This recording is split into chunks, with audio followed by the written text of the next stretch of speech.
મિત્રો, સમય ખૂબ ઓછો છે, વાંચવાનું ઘણું બધું વધારે છે, તો આને કેવી રીતે કરી શકાય? મોટાભાગે વિદ્યાર્થી કોઈ ચેપ્ટર વાંચવા બેસે છે તો એ ચેપ્ટરમાં કેટલી કલાકો નીકળી જાય છે એનું મેનેજમેન્ટ રહેતું નથી. જો આવું છેલ્લા 20 દિવસોમાં થાય તો ઘણી તકલીફ પડી જાય. તો આનાથી બચવા માટે તમારી સાથે આજે હું શેર કરી રહ્યો છું એક ડેડલાઇન ટેકનિક. જી હા મિત્રો, આપણું બ્રેન ડેડલાઇનથી ખૂબ ટેવાયેલું છે.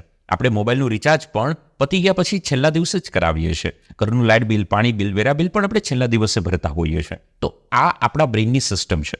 મિત્રો, એક વાત સમજો, કોઈ પણ ચેપ્ટર શરૂ કરતા પહેલા એ ચેપ્ટરને મેક્સિમમ કેટલી કલાક આપવી છે એની ડેડલાઇન નક્કી કરી દો. કે ભાઈ, હું સાયન્સમાં ત્રીજું ચેપ્ટર લઈને બેઠો છું કે બીએની અંદર મારે 5મું ચેપ્ટર કરવું છે.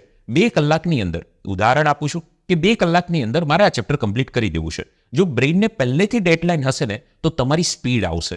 મિત્રો, છેલ્લા દિવસોમાં રીડિંગ અને રિવિઝન બંનેની સ્પીડ હોવી ખૂબ જરૂરી છે.